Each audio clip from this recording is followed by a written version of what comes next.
Good day, friends. If you're new to my channel, welcome. If you've joined me before, welcome back. My name is Mare, and I'm glad to have you as my companion on my woolly adventures. When we last visited our sock project, we had cleared the cuff and the leg, and we were headed into the heel flap. Now, for those who aren't aware of the traditional construction of a sock, the heel flap is exactly what it sounds like. You knit a flap to cover the back of your heel. Usually it's about half the amount of stitches you cast on for your sock, though you can adjust to use more or less depending on fit. I worked back and forth on the stitches from one needle in order to make the flap. I adjusted my stitches so the former start of round sits smack dab in the middle. It's a little thing that nobody would generally notice once all the ends are woven in, but a lot of patterns recommend it. If you're not good at disguising where the tail from your cast on is woven in, shuffling it off to the back of your leg makes it a little less noticeable. Some folks knit one, slip one across, then purl back. Because I'm faster at knitting than purling, I do it the other way around. I race to the end of the sock, turn, slip the first stitch, purl, then continue slipping and purling.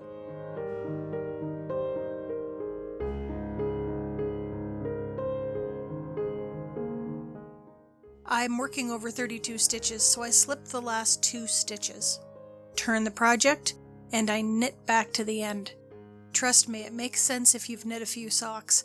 You're trying to create a nice, even edge to your flap, which will become important soon enough. I'm alternating that knit row with the slip purl row until I have a total of 32 rows. I find that will give me enough of a heel flap, though you can certainly make it longer or shorter if that's what you require.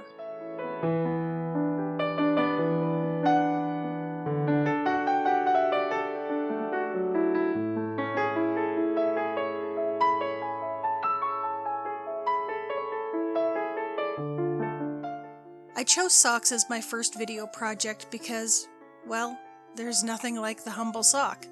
You can make them as simple as you want or as difficult as you want. You can make them lacy, you can put twisty cables on them.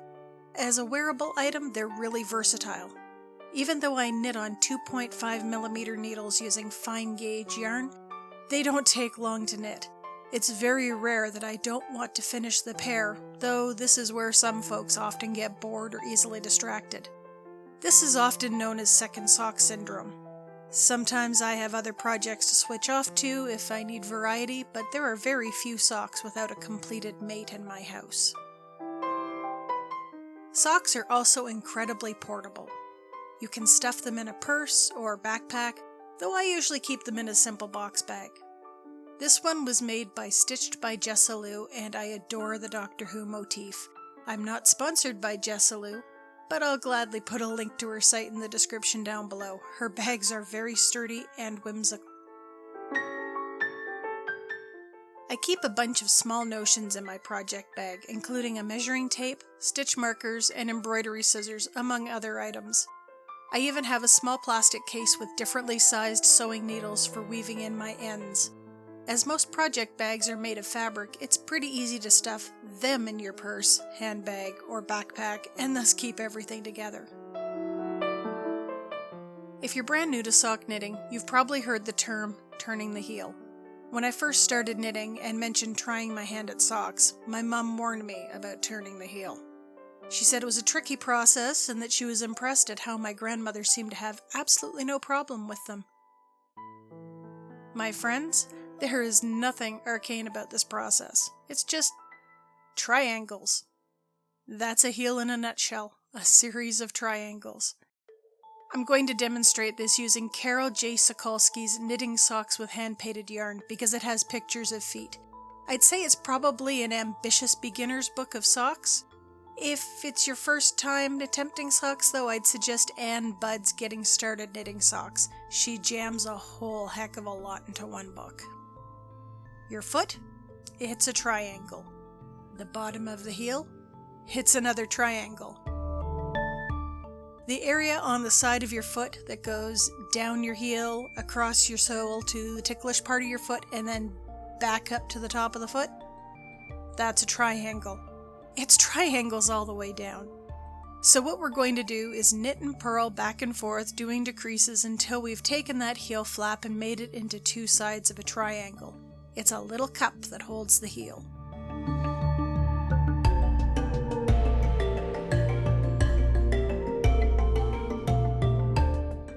Then we're going to pick up stitches from the side of the flap, hence the nice even stitches that we wanted, knit across the instep, that's the top of your foot, and then pick back up again on the other side. I'm not going to go into a lot of detail here. What I'll do is link you to a video that shows more about this method. Credit where credit is due and all that. The hardest part of this process is making sure you have no little holes from the gap on either side of the instep. It's not something I can help you out with. The video I just referred to has some helpful tips, but I almost always wind up futzing around on the far side of the instep. I'm invariably one stitch short when I pick up the stitches on that side, and I generally wind up knitting into one of the purl bumps a little farther down on the wrong side to fill that little extra gap. Nobody has time to come back and patch over little holes. Nobody. Then we'll work a decrease round. I separate the instep from the heel stitches with a couple of stitch markers. They're fine the way they are. The decreases will be worked on either side of that set of stitches. The next round is a plain round of knitting. And then we continue that pattern, round in circles, decreasing by 2 stitches every second round. Eventually you'll notice something. The decreases and the heel flap form our favorite geometric shape, the triangle. I told you, it's all about the triangles, baby. This is just one way of creating a heel. There are other methods.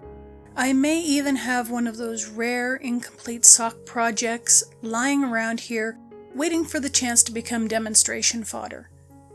Come to think of it, that would probably get me to the halfway point on this whole overarching sock project. I'll have to think on that.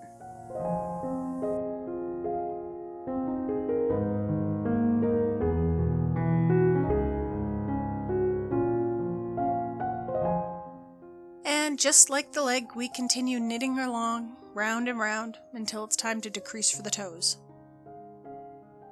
What are you working on? Are you, like me, keeping yourself entertained with self-striping sock yarn? Are you taking inventory of your sweater yarn? Or are you just starting out with a scarf? Leave me a comment down below. I'd love to know what you're working on.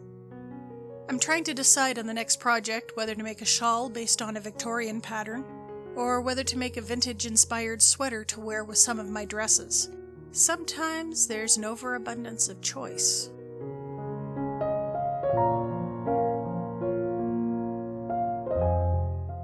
I generally estimate 1.5 inches for the toe. Yes, I'm using both metric and imperial at the same time. This is what's called being Canadian. Socks generally have a little stretch to them, so I knit until I'm about 2 inches short of the entire length of the foot, then start my decrease rounds. I usually keep my needles parallel to the heel flaps so it's easier to measure the length of the sock.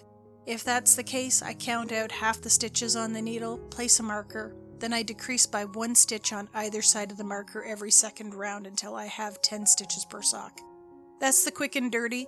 Again, a book like Ann Budd's Getting Started Knitting Socks will give you a lot more information. At this point, I reorient the needles so there are 10 stitches on top and 10 on the bottom. You now have a nice, neat little wedge for your toes, and guess what?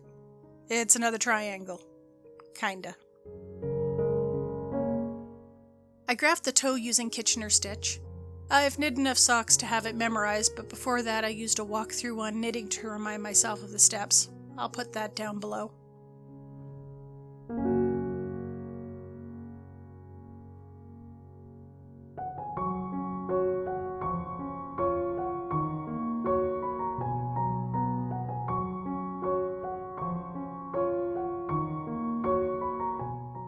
Voila!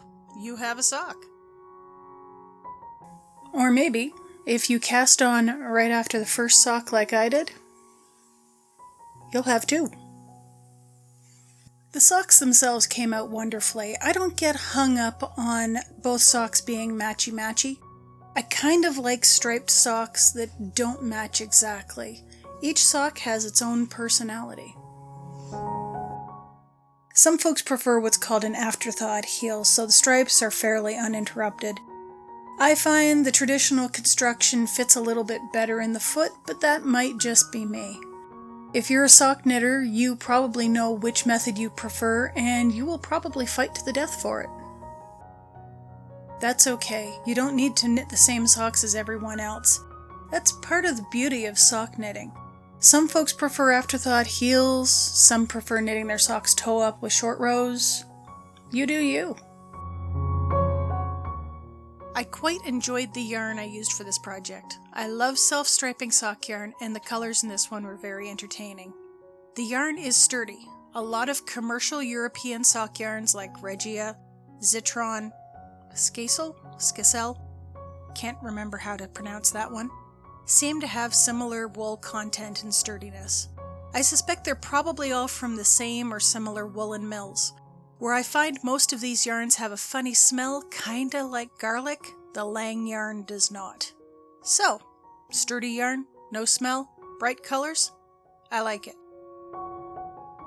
Best of all, none of that annoying spotted jacquard pattern that so many commercial yarn companies put into their self-striping yarns. I don't know anyone who really prefers those patterns to, say, another bright color or just plain white. I'll take a color over jacquard any day. And, sorry, the jacquard thing is a hot-button topic for me, and I have capital O opinions. It's a topic for another time, I think. Lang yarns are known for including reinforcing thread. The idea is that you carry it alongside your yarn when you knit the heels and toes. Unfortunately, experience has taught me that you can reinforce a toe or heel and the sock will blow out in an entirely different area, like the ball of the foot or an edge. Better to keep the reinforcing thread in case I need to re-knit an area with a hole or do a darning patch job or need to reinforce a section that's wearing thin. It's probably the best use of the stuff.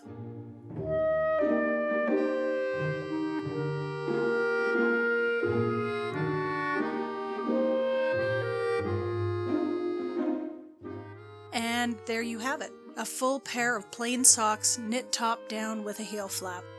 I suggest washing them by hand with a small cap full of soak, eucalan, or other wool wash, then air drying on a pair of blockers to get this nice shape.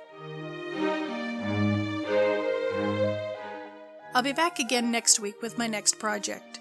In the meantime, if you liked this video, why not give me a thumbs up? If you've been following along and haven't yet subscribed, you may consider plinking the subscribe button, and if you'd like to be given extra notice when I upload, the bell is your best friend. Are you a sock knitter? What's your preferred method? Are you a toe-up kind of person, or do you prefer an afterthought heel? Let me know in the comments down below.